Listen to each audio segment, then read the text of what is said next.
नमस्कार दोस्तों, खबर अमनगढ़ मीडिया का 24 घंटे ब्रॉडकास्ट में आपका स्वागत है। आज हम पहुंचे हैं टिहरी गढ़वाल और टिहरी गढ़वाल में जो नगर पालिका अध्यक्ष हैं मोहन सिंह राव जी, उनसे हम जानते हैं कि ये 25 वर्ष हमारे उत्तराखंड के जो हुए हैं, अब ये 25वां वर्ष मना रहे हैं, तो क्या विकास हमारे 25 वर्ष में हमारे प्रदेश में हुआ है? सबसे पहले तो आपका बहुत धन्यवाद और आपका स्वागत। विगत 25 वर्षों में हमने बहुत कुछ खोया है, बहुत कुछ पाया है। हमने जो पाया है, एक नाम पाया है एक राज्य का। हमको उत्तराखंड राज्य मिला है, हम उत्तराखंड वासी हुए, ये हमने पाया है। और खोया है हमने अपनी संस्कृति, हमने खोया है युवाओं का जो स्वाभिमान अपने प्रदेश में होना चाहिए था, उस स्वाभिमान पर से मिल नहीं पाया। युवा आज दूसरे राज्यों में जाकर नौकरी ढूंढ रहे हैं, कार्य कर रहे हैं। और सबसे बड़ी बात है, हमने जो खोया है, जिन गांव तक सड़कें तो पहुंच गई है पर वो गांव आज आबाद नहीं है, नहीं खोया है। हम सबको वास्तविकता में जो हमारा उद्देश्य था, हमारी अवधारणा थी, हम ये मानते हैं कि अब तक पूरी नहीं हुई है। और उत्तराखंड को जब तक जिस उद्देश्य उत्तराखंड बनाया गया था, जो हमारा कर्म था उत्तराखंड को बनाने का, कि हमारा विकास होगा, हर गांव में सुविधाएं होंगी, हर घर में सुविधाएं होंगी, हमारे उत्तराखंड का हर युवा स्वावलंबी होगा, स्वाभिमानी होगा, हर आदमी के पास पहाड़ों में रोजगार होगा, वो अवधारणा तक पूरी नहीं हुई है। उम्मीद करते हैं आने वाले सालों में यहाँ हम जैसे जनप्रतिनिधि, यहाँ की सरकारें, यहाँ की अधिकारीगण इस बात को समझें, उत्तराखंड का उद्देश्य जो था उसे पूरा करें, उसकी जो अवधारणा थी उसे पूरा करें। आंदोलनकारियों ने सपना देखा था कि उत्तराखंड राज्य होगा, हमारे अपने नेता होंगे और हमारा अपना मुख्यमंत्री होगा, तो यहाँ का विकास ज़्यादा होगा, बहुत तेज़ी से विकास होगा। उनका सपना था कि यहाँ की राजधानी, उत्तराखंड की राजधानी जो है गैरसैंण में बने, जो गढ़वाल और कुमाऊं का मध्य क्षेत्र पड़ता है, लेकिन ऐसा नहीं हो पाया। तो आपको क्या लगता है कि आंदोलनकारियों के सपने धूमिल हो गए हैं? क्या वे लोग चले गए हैं? जो रोजगार मिलना था यहाँ के युवाओं को, वो रोजगार नहीं मिल पाया, जिस गति से विकास होना चाहिए था वो नहीं होता? क्या कहना है आपको? उत्तराखंड का जो हर व्यक्ति है, जो आंदोलनकारी है, उनका जो सपना था, वह अगर उसको सच को स्वीकार करे तो आज भी अधूरा है। और हम सब पे नैतिक जिम्मेदारी है कि हम उनके सपनों को पूरा करें और उत्तराखंड राज्य जिस रूप में हमें चाहता, जो हमारा सपना था, उस राज्य उस रूप में उत्तराखंड का निर्माण होना भी बाकी है। अध्यक्ष जी, 25 साल, 11 से अधिक मुख्यमंत्री, कितना विकास? देखिए, उत्तराखंड राजनीति की एक एक्सपेरिमेंट प्रयोगशाला बन गई है। जिस तेजी से मुख्यमंत्री बदले, काश उस तेजी से उस तरह का विकास होता तो निश्चित तौर पर आज हम गर्व से कह पाते कि हमारे उत्तराखंड आंदोलनकारियों के हर जनमानस के सपने पूरे हुए हैं। लेकिन ये अभी तक कहना आसान नहीं है कि हमारे सपने पूरे हुए हैं। हमने कई लोगों से वार्ता की, कई लोगों के विचार जाने। लोगों का मानना है कि उत्तराखंड में विकास तो हुआ है, लेकिन नेताओं का विकास हुआ है। उत्तराखंड में विकास तो हुआ है, खनन माफियाओं का विकास हुआ है। उत्तराखंड में विकास तो हुआ है, लेकिन शराब माफियाओं का विकास हुआ है, अतिक्रमणकारियों का भी विकास हुआ है, लेकिन जो आम जनता है उनका कोई विकास नहीं हुआ। क्या कहना है आपको? देखिए, निश्चित तौर पर अगर बहुत सबके साथ स्वीकार करें तो उत्तराखंड की जो कार्यप्रणाली रही है वो आम जनमानस में बहुत कम रही है और इसका लाभ सिर्फ कुछ लोगों को मिला है। और हम सबको जिम्मेदारी लेनी होगी, अपने कर्तव्य को देखना होगा और कार्यप्रणाली में सुधार आना होगा, जिससे यहाँ का हर जनमानस कह सके कि हाँ, निश्चित तौर पर उत्तराखंड बनने का हमको भी लाभ प्राप्त हुआ है। अभी हम बात करते हैं उत्तराखंड की, तो सबसे पहले हमारे जहन में आता है यहाँ की नदियाँ और यहाँ के जंगल। नदियाँ और जंगल, जिस तरीके से इनका दोहन किया गया है, नदियों से खनन हो रहा है और नदी के आसपास भारी अतिक्रमण आपको देखने को मिलेगा। आप किसी भी क्षेत्र में, पूरे प्रदेश के अंदर कहीं भी घूम के आए तो आपको अतिक्रमण मिलेगा। दूसरा, जंगल जिस तरीके से काटे गए हैं, आज फिर एक चिपको आंदोलन करने की आवश्यकता पड़ रही है। आप उत्तरकाशी जाएंगे और आप यहाँ से जो है गंगोत्री की तरफ जाएंगे, 3000 देवदार का वृक्ष काटने के लिए जिस तरीके से लोग आंदोलन कर रहे हैं, उस पर क्या कहना है आपको कि सरकार की क्या रवैया है और इसमें जो है क्या किया जा सकता है? देखिए, मेरा इस बात को बहुत स्पष्ट मानना है कि जल, जंगल, जमीन पर यहाँ के स्थानीय हकदारों को अधिकार होना चाहिए। अगर आप महसूस करेंगे और गौर से देखेंगे, जब हमारे गांव में सब कुछ लकड़ी से होता था, मकान लकड़ियों से बनते थे, हम जब आग जलाते लकड़ी जलाते थे, तो हमारे जंगल खूब हरे भरे थे और उस समय आदमी को एहसास था कि ये मेरी उपयोगिता की चीज़ है, इससे हमको ऑक्सीजन प्राप्त होती है। अगर हम 4 पेड़ काटते थे तो 40 पेड़ भी लगाते थे। लेकिन आज जब हम पे हमारा उन पे अधिकार नहीं है, हक नहीं है, और हम लोगों से उम्मीद कर रहे हैं कि लोग पेड़ लगाएं, आखिरकार लोग क्यों पेड़ लगाएंगे? लोगों को पेड़ लगाने के लिए एक भाव होना चाहिए कि यानी हमारी जरूरत की चीजें, और बड़ी बड़ी परियोजनाओं के समय पर पेड़ काट दिए जा रहे हैं, लेकिन अगर स्थानीय जरूरत की बात आती है तो हमको कोई अधिकार नहीं मिलता है। तो आज भी जरूरत है कि हमारा जल, जमीन, जंगल पर स्थानीय लोगों का अधिकार हो, उनको अधिकार मिले कि अपनी उपयोगिता से उस पर काम कर सके।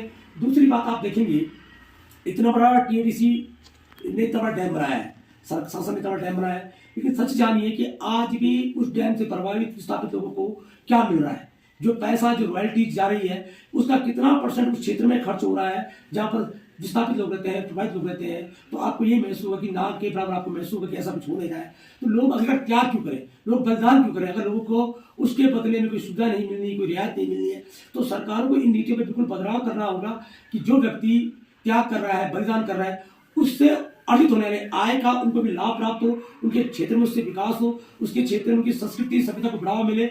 और निश्चित तौर पर अगर सरकार अपनी नीति में बदलाव करती है, जन मानस की इसमें भागीदारी करती है, तो निश्चित उसका हमें लाभ प्राप्त होगा। जिस तरीके से जंगलों को काटा गया है विकास के नाम पर, आप देखेंगे कि विकास के नाम पर, सड़क चौड़ीकरण के नाम पर जंगल काटा गया है, जंगलों के बीचों बीच रिजॉर्ट बनाए गए हैं, जिस तरीके से अतिक्रमण बढ़ गया है। खाली हम देहरादून शहर या उत्तराखंड की राजधानी देहरादून की बात नहीं कर रहे हैं, हम पूरे गढ़वाल की बात कर रहे हैं, हम पूरे कुमाऊं की बात कर रहे हैं। जहाँ भी हम जाते हैं देखने को मिलता है कि जंगल में जो है रिजॉर्ट बन रहे हैं, जहाँ पर एनजीटी के परमिशन के बगैर एक ईंट नहीं रखी जा सकती, वहाँ पर बड़े बड़े रिजॉर्ट बन रहे हैं। तो ये क्या खामियां हैं और किस तरीके से हम इसको दूर कर सकते हैं, और सरकार को इसमें क्या करना चाहिए? देखिए, अगर आम जनहित में कोई मांग की जाए कि आपको जंगलात में ये कार्य करना है, वहाँ किसी से भी संबंधित कोई भी कार्य किया जाए, तो जंगलात विभाग हाथ खड़े कर देता है, कहता कि नहीं, ये संभव नहीं है, ये हो नहीं सकता है। लेकिन अगर कोई बड़ा रिजॉर्ट बनना हो, अगर कोई बड़ी परियोजना बननी हो, तो जंगलात उसकी स्वीकृति प्रदान कर देता है। तो कहीं ना कहीं ये नीतियों की कमी तो है। अभी हम टिहरी में बैठे हैं, और टिहरी में हमारे आसपास पूरा जंगलात का एरिया है। हम जंगलात से, हमारी डिमांड है कि हमको सीएनडी वेस्ट के लिए डंपिंग जोन दिया जाए, हमारी डिमांड है कि हमको एक गीला सूखा कूड़े के लिए पिट का आधार दिया जाए, लेकिन हमको जमीन मिल नहीं पा रही है। तो कहीं ना कहीं नीतियों में कमी है, और सरकार को इन नीतियों में बदलाव करना होगा कि आम आदमी को विकास के लिए, वास्तविक विकास के लिए, जो विकास जनमानस का विकास होता है, उसके लिए भी इनको अधिकार मिले, और सिर्फ बड़ी बड़ी परियोजनाओं पे या बड़े बड़े रिजॉर्ट पे इसका अधिकार ना मिले, ऐसा मेरा सरकार से निवेदन है। टिहरी डैम एक बहुत महत्वाकांक्षी योजना थी और वो पूरी भी हुई, लेकिन टिहरी के जो विस्थापित लोग हैं उनको यहाँ पर कुछ नहीं मिल पाया। यहाँ के लोगों के लिए रोजगार की कोई व्यवस्था नहीं हो पाई।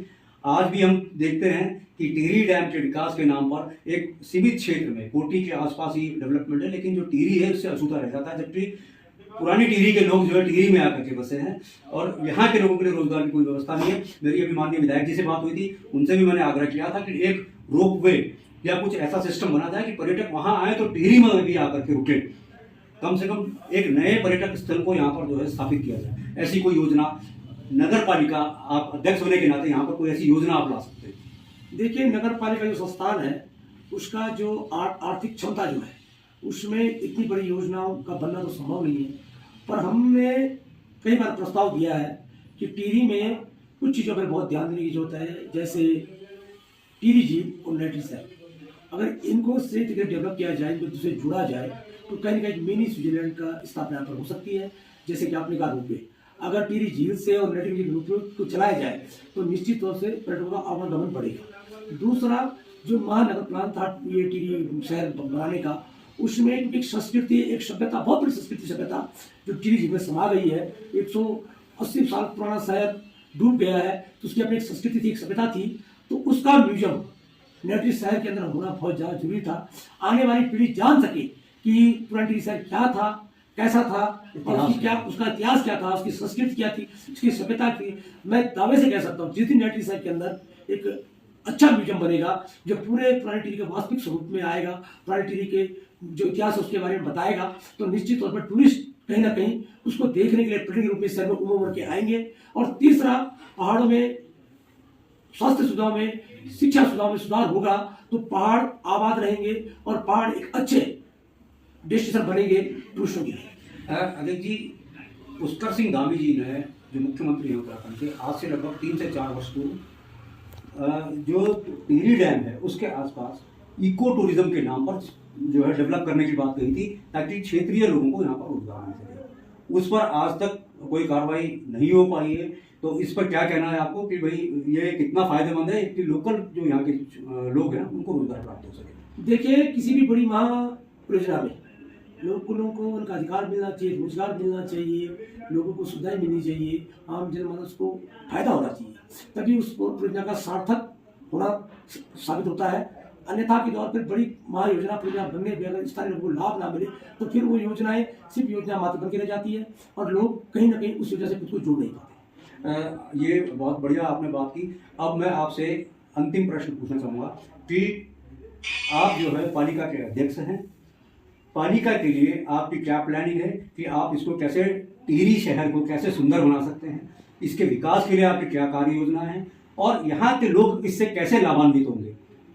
देखिए, क्योंकि टिहरी शहर जो है वास्तविक में बताओ एक विस्थापित शहर है और एक पुराने टिहरी के डूबने के पश्चात इस शहर में पुराने टिहरी जो लोग रह रहे थे उनको विस्थापित किया गया और आज इस शहर की जो सबसे बड़ी जो लोगों की जो भावनाएं हैं, जरूरत है, वो एक ऐसा शहर चाहते हैं जो शहर पुराने टिहरी शहर की तरह लोगों में स्नेह, लोगों में अपनत्व और जो उसकी पहचान थी, वहाँ की संस्कृति, वहाँ की सभ्यता, आज टिहरी नगर पालिका प्रयास कर रहा है कि पुराने टिहरी के साथ जो विकास है, कार्य है, तो हम कर ही रहे हैं। माना हमारे सड़कों में गड्ढे थे, हमको भर ही रहे हैं, हमने चुनाव का आवेदन लगाई, हमने गौशाला का निर्माण कराया, अन्य हमने कार्य हम कर रहे हैं। और हमारी ये प्रयास है कि पुरानी टिहरी में अपने आप में संस्कृति नगरी थी, पुरानी टिहरी अपने आप में खेल गतिविधियों में एक बहुत महत्वपूर्ण नगरी थी। तो हमारा प्रयास है हम वो सब नई टिहरी में पुनर्जीवित कर सके जो पुरानी टिहरी शहर की पहचान थी, जो पुरानी टिहरी शहर की ताकत थी, और इस पे टिहरी नगर पालिका बहुत मुझसे कार्य कर रही है। आप देखेंगे वर्षों बाद त्रिवेणी कौथी का यहाँ पे आयोजन हुआ, तो अगर आपने महसूस किया, अगर लोगों की भावना को आप समझे होंगे, तो सबको पुरानी टिहरी जैसा माहौल यहाँ पर उस समय महसूस हुआ, लोग आपस में मिले जुले। और हमारा प्रयास है कि सिर्फ एक निर्माण रूप में विकास ना हो, अपितु सांस्कृतिक खेलकूद गतिविधि के रूप में भी ये शहर डेवलप हो, इस शहर का आम जनमानस यहाँ अच्छा माहौल देकर यहाँ रुके, यहाँ ठहरे और इस शहर का जो पर्यटकों का रुझान बढ़े, इस शहर में ऐसी जो एक्टिविटीज होती है जिससे शहर चमकता है, जिससे शहर का नाम होता है, उसके लिए नगर पालिका पूर्ण प्रयास होता है। तो इसके लिए कोई कार्य योजना आपकी हो? और दूसरी एक समस्या यहाँ पर जो बढ़ती जा रही है, देहरादून की तरह यहाँ पर भी ट्रैफिक की जो आपका जो गाड़ियों की पार्किंग की समस्या काफी हद तक बढ़ती जा रही है, उसके लिए क्या प्रयास आपके? देखिए, हम जो शहर है, इस शहर का जो वास्तविकता जो ढांचा है, क्योंकि विस्थापन के कारण इस शहर में जितनी जमीन एक्वायर की जानी थी, वास्तविक रूप में उतनी जमीन एक्वायर नहीं की, उसके आधी जमीन एक्वायर की, इसमें पूरा शहर फंसा दिया गया। और शहर में सबसे बड़ी जो समस्या है वो भूमि की समस्या दो तरह से है। एक तो नगर पालिका के पास कोई भूमि नहीं। आप इससे बड़ा दुर्भाग्य कुछ नहीं हो सकता कि आज जो टीडीसी निर्माण संस्था थी उसके पास भी भूमि है, पटेल के पास भी भूमि है और प्रवास के पास भी भूमि है, लेकिन टिहरी नगर पालिका के पास भूमि नहीं है। और भूमि के बिना किसी भी संस्थान का विकास होना संभव नहीं है। आज हम अर्थ की बात करते हैं, अर्निंग की बात करते हैं। हम अगर हमको झील के किनारे टिहरी नगर पालिका क्षेत्र के अंदर आने वाली जमीन पे अगर हमको वो जमीन हमारे पास होती तो वहाँ हम अच्छे होटल बना सकते थे, वहाँ पर कृषि पे हम अच्छे निर्माण कार्य कर सकते थे, जिससे हमारा अर्थ बढ़ता और हम शहर के उस अर्थ से शहर का विकास करने में अपना महत्वपूर्ण योगदान देते। हम शासन प्रशासन लगातार डिमांड कर रहे हैं कि हमको भूमि दी जाए। दूसरा, आपने जो गई पार्किंग की बात की, भक्के में बहुत बड़ी समस्या है। इस पर जिला प्रशासन, जिलाधिकारी महोदय, हम लोगों ने बहुत विषय में चर्चा की है। हम प्रयास भी कर रहे हैं कि कुछ अन्य पार्किंग बनाई जाए, उसके लिए भूमि का चयन भी किया जा रहा है। और भूमि का जो वास्तविकता है, इस शहर में भूमि जो है वो जंगलात के हेर फेर में फंसी हुई है। जंगलात विभाग कहीं ना कहीं इतने आसानी से भूमि हमको मुहैया नहीं करा पा रहा है, लेकिन हम इस पर प्रयासरत हैं और निश्चित तौर पर जिला प्रशासन हम सब मिलके इस पर उचित कार्य करेंगे। अध्यक्ष जी, एक अंतिम प्रश्न और आपकी बातों से ये भी निकल गया है, टिहरी झील की विकास, अगर हम टिहरी की बात करते हैं तो घूम फिर कर हम टिहरी झील के आसपास आ जाते हैं। टिहरी झील जिस पर्पज से बना था, जो ऊर्जा प्रदेश हमारा जो कहलाता है, लेकिन यहाँ के लोगों को ऊर्जा नहीं मिल पा रही है जो यहाँ के लोगों को रियायत मिलनी चाहिए थी ऊर्जा में, क्योंकि यहाँ पर बिजली बन रही है और सीधे दिल्ली चली जाती है, लेकिन यहाँ के लोगों को उसका लाभ नहीं मिलता, बल्कि बिजली के जो रेट ऊर्जा विभाग के द्वारा और बढ़ा दिए जाते हैं। तो इस पर क्या कहना है आपको? देखिए, जब भी कोई कमेटी बनाई जाती है, टिहरी झील में भी यहाँ के जो प्रभावित विस्थापन के लिए कमेटी बनाई गई थी, हनुमंतराव कमेटी, और हनुमंतराव कमेटी में बहुत स्पष्ट उन्होंने उल्लेख किया था कि विस्थापित परिवारों को, प्रभावित परिवारों को पानी बिजली में छूट दी जाएगी। लेकिन आज तक हनुमंतराव कमेटी की वो जो रिपोर्ट थी वो जो उनकी मिनट्स थे उनको लागू नहीं किया गया। और हर आम जनमानस इस बात पे आज भी सरकार से मांग करता है कि हमें बिजली पानी में हमें रियायत दी जाए। सबसे बड़ी बात यह है कि जैसे आपने नगर पालिका से संबंधित बात की, जिस तरह से टिहरी झील में बोटिंग पॉइंट चलता है, इस बात पर बड़ा आश्चर्य होता है और बड़ा अचरज भी होता है कि कहीं ना कहीं उस बोटिंग पॉइंट का संचालन टिहरी नगर पालिका को मिलना चाहिए था। आज सरकारें करें कि हर नगर पालिका अपनी अर्निंग करे, अपने आर्थिक स्रोत बढ़ाए, और जब तक नगर पालिकाएं आर्थिक स्रोत नहीं बढ़ा पाएंगी तब तक नगर पालिका का विकास संभव नहीं है। और टिहरी शहर में एक बड़ा मौका था कि जो बोटिंग पॉइंट है, वहां पर जो पार्किंग है, जो भी वहां पर सुविधाएं हैं, उसका संचालन टिहरी नगर पालिका करती और टिहरी नगर पालिका की अर्निंग बढ़ती तो निश्चित तौर पर टिहरी का विकास होता। लेकिन ये समझ से परे है कि एक नई एजेंसी को वहां बना दिया गया, टाडा को ला दिया गया, और टाडा का उस रूप में अर्निंग तो टिहरी शहर से हो रही है ना, टिहरी शहर की में जो टूरिस्ट आ रहे हैं उनसे अर्निंग हो रही है, लेकिन उसका टिहरी शहर को कोई लाभ नहीं मिल रहा है। तो निश्चित तौर पर या तो वो पूरा उसका संचालन का अधिकार टिहरी नगर पालिका को दिया जाए, अन्यथा ये नीतियां लागू की जाए कि वहां से अर्निंग होने वाला पैसा जो है टिहरी नगर में लगे और टिहरी नगर का विकास हो। कूड़ा विस्थापन की क्या स्थिति है, क्योंकि कूड़ा जब जैसे आबादी बढ़ती है तो कूड़े का भी आना लाजमी है, और कूड़ा विस्थापन टिहरी शहर क्षेत्र में, आपके नगर पालिका क्षेत्र में किस तरीके से आप इसको जो है विस्तारित करते हैं? देखिए, अभी तो जो टिहरी नगर पालिका जो घर घर से जो हम कूड़ा उठाते हैं उसकी तो बहुत अच्छी प्रक्रिया है, लोग गीला उसका कूड़ा अलग देते हैं। लेकिन जो हमारा डंपिंग जोन है, क्योंकि मुझे बने हुए वार्ड 9 बने हुए हैं, वहाँ पर पूर्व से कई चीज़ें, कई तरह की समस्याएं थी। इसमें जिला प्रशासन हमको बहुत सहयोग कर रहा है, टीडी से भी हम बात कर रहे हैं, और एडीपी से भी एक 33 करोड़ की योजना स्वीकृत हुई है कि वहाँ पर एक अच्छा प्लांट बनेगा, और भी कुछ प्राइवेट इन्फ्लुएंस में मामला फंसा हुआ है। तो हम सबका प्रयास है कि टिहरी में जो कूड़ा निस्तारण का जो प्लांट बने वो बहुत अच्छे रूप से कार्य करे और उससे जनता को लाभ हो, और टिहरी स्वच्छ और सुंदर नगरी के रूप में सबके सामने आए, ऐसा हम सब प्रयास कर रहे हैं। अध्यक्ष जी, आपको हमारी बहुत बहुत शुभकामनाएं, आपकी योजनाएं फलीभूत हो और लोगों को इसका लाभ मिले। तो दोस्तों, आप देख रहे थे टिहरी के पालिका अध्यक्ष पवन सिंह रावत जी, जिन्होंने अपने विचार रखे और आंदोलनकारियों के लिए भी बताया। उन्होंने 25 साल हमारे किस तरीके से गुजरे वो अनुभव उन्होंने अपने साथ में शेयर किया है। अभी के लिए इतना ही।